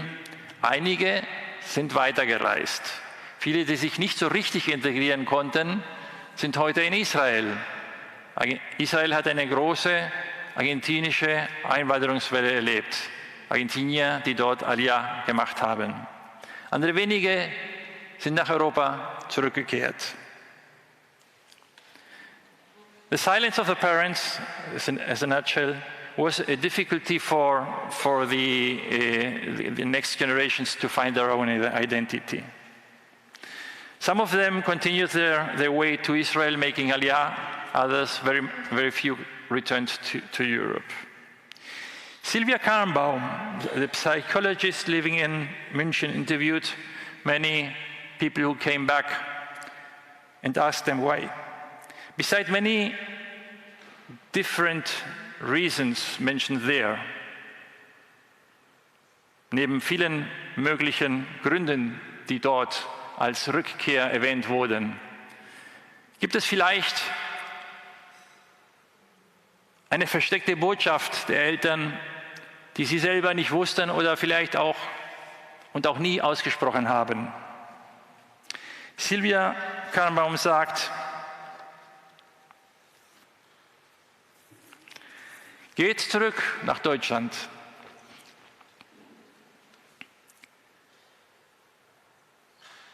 Seid glücklich und erfolgreich.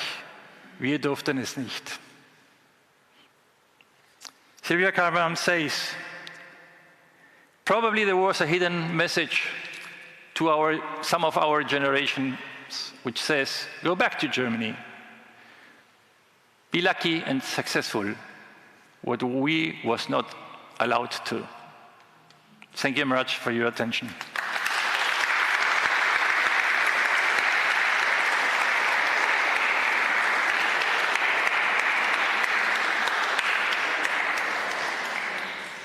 Lauren?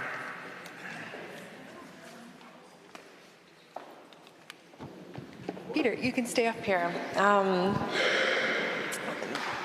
Thank you all so much for coming to our first event tonight. Unfortunately, we have to end the event here because of the time. I can't say thank you enough to Dr. Warnock for the opening lecture, and to Evelyn, to Tammy, and to Peter for sharing with us your own personal perspectives and dialogue on the topic of diaspora. We have many very cool events planned this week for Jewish Remembrance Week Görlitz. Tomorrow at the old synagogue. Görlitz is very lucky to have more than one.